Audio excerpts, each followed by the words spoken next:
ಜಗು, ಕೆಲ್ಸಕ್ಕೆ ನಾವು ಕೈ ಹಾಕಾಯ್ತು, ಆದ್ರೆ ವ್ಯವಹಾರ ನಿನ್ನ ಹತ್ರ ಇನ್ನೂ ಸರಿಯಾಗಿ ಮಾತಾಡಿಲ್ಲ. ಹೇಳಿದ್ನಲ್ಲ ಟೋನಿ, ವ್ಯವಹಾರ ಮುಗಿದ್ಮೇಲೆ ಎಲ್ರಿಗೂ ಈಕ್ವಲ್ ಶೇರ್ ಅಂತ. ಯಾಕೆ ಡೌಟಾ? ಅಂಬಾರಿ ಅವ್ನ ಕೈ ಸಿಕ್ಕಿದ್ಮೇಲೆ ನಮ್ಮನ್ನೆಲ್ಲ ಏಮಾರ್ಸಲ್ಲ ಅಂತ ಏನ್ ಗ್ಯಾರಂಟಿ? ಈ ಅಕೌಂಟಿಗೆ ದುಡ್ಡು ಟ್ರಾನ್ಸ್ಫರ್ ಆಗೋದು, ಕ್ಯಾಶ್ ಮಾಡಿಸೋದು, ಇದೆಲ್ಲ ತಲೆನೋವು. ಸುಮ್ಮನೆ ಅವನಿಗೆ ದುಡ್ಡು ನಮ್ಮ ಕೈಗೆ ಕೊಡಕ್ಕೆ ಹೇಳು. ಅಷ್ಟು ಹೆವಿ ಅಮೌಂಟ್ನ ಕ್ಯಾಶ್ ಡೀಲ್ ಮಾಡೋಕ್ಕಾಗಲ್ಲ ಟೋನಿ. ತಂದೆ ಟೋನಿ, ನಂಬಿಕೆ ಇಡಬೇಕು. ಬೆಂಕಿಗೆನೆ ಬೆಂಕಿ ಇಡೋಕ್ಕಾಗಲ್ಲ.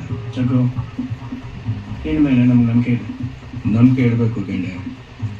ಸಾರಾಯಿ ನಿಲ್ಸಿದ್ರು ಅಂತ ಎಲ್ಲ ಕೈ ಕೊಟ್ಕೊಂಡ ಕೂತ್ರು, ಕಳಬಟ್ಟಿ ದಾರಿ ಹಿಡಿಲಿಲ್ಲ. ಹಾಗೇನೆ ಇದಕ್ಕೂ ಒಂದಲ್ಲ ಒಂದು ದಾರಿ ಸಿಕ್ಕೇ ಸಿಗುತ್ತೆ. ಮಾತಾಡ್ತಾ ಇದ್ರೆ ಲೈಫ್ ಲಾಂಗ್ ಮಾತೇ ಆಗೋಗುತ್ತೆ. ಜಗ್ಗು ಹೇಳಿದಾಗೆ ಒಂದ್ ದಾರಿ ಇದ್ದೇ ಇರುತ್ತೆ.